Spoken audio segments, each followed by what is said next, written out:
कैसे कैसे सारा जग झूके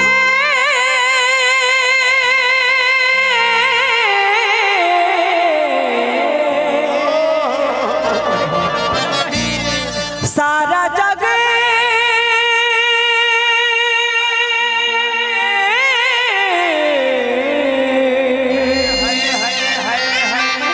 बोले साचे दरबार की आए मीठी मीठी ताली के साथ सबके ताली बजा के मैया के जयकार करके बा माई के भजन गावे के बा कैसे भजन में बजावे के बा भैया हो कि सारा जग झूके मैया रहुआ शरण में सारा जग झुके मैया रहुआ शरण में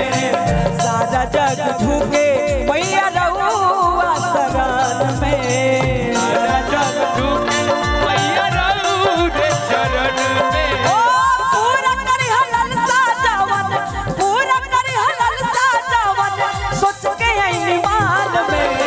सारा जग झूके मैया रहुआ शरण में सारा जग झूके मैया रहुआ शरण क्या बात में फुटकारी जग झुके मैया रहुआ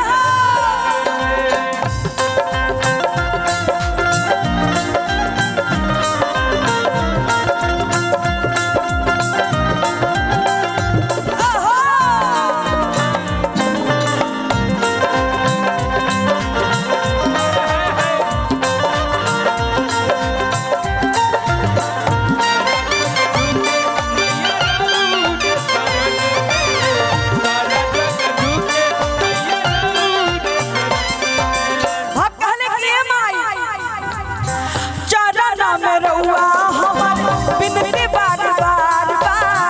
लायक करी हमारा पा केहू ना हमार बा केहू ना हमार बा लायक करी चरण में रहुआ हमर बिनती बार बार बा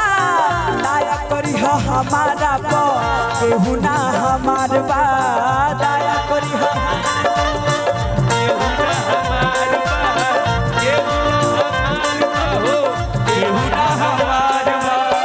दुखिया के दुख दूरे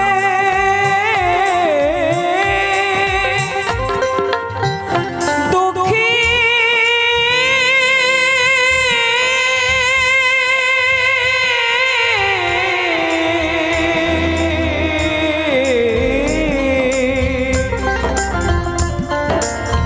दुखिया के दुख दूरे दुखिया के दुख दूरे करलवे के छान में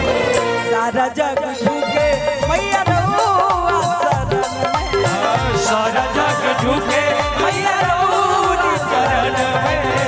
सारा जग झुके मैया रहुआ चरण में करके दिया पारी ऐनी हो घर में दिया क्या बात मैया जी के आरती उतारी ऐनी हो जगदानंद करके दिया पारी ऐनी हो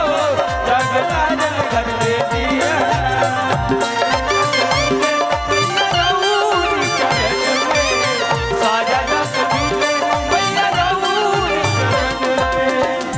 और हमारे बड़े भैया आदरणीय सुमित भैया जिनके पुत्र हैं आप हैं कृष्णा बाबू जिनके ओर से हजारों हजार रुपए का पुरस्कार भैया सच्ची हेमंत बिंदु निराज चौगुनी इनकी लंबी उम्र दे और अपने माता पिता का नाम रोशन करें बहुत बहुत आशीर्वाद बाबू आपको भक्त बड़ा भाव से माई के दरबार में खले धनी गरीब आवे रउआ दरबार में रउआ जैसन केहू नहीं माई संसार में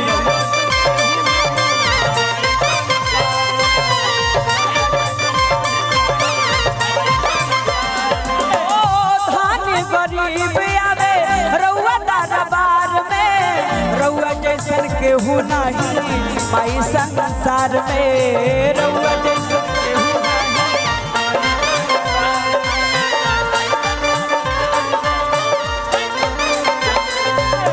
राजा देव पूनम मगन राजा देव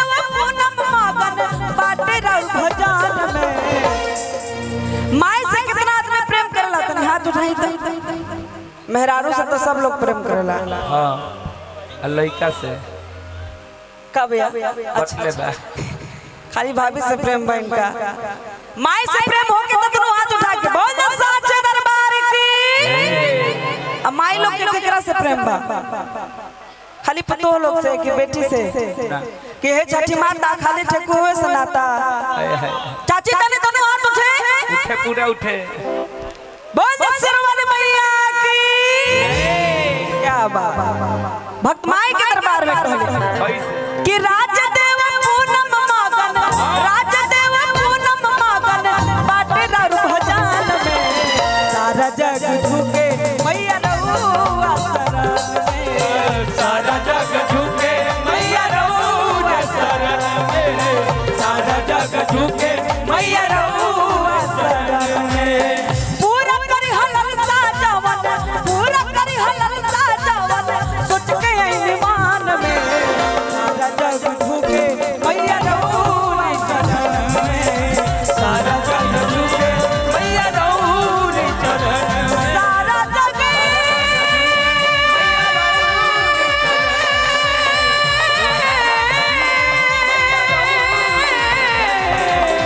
सारा जग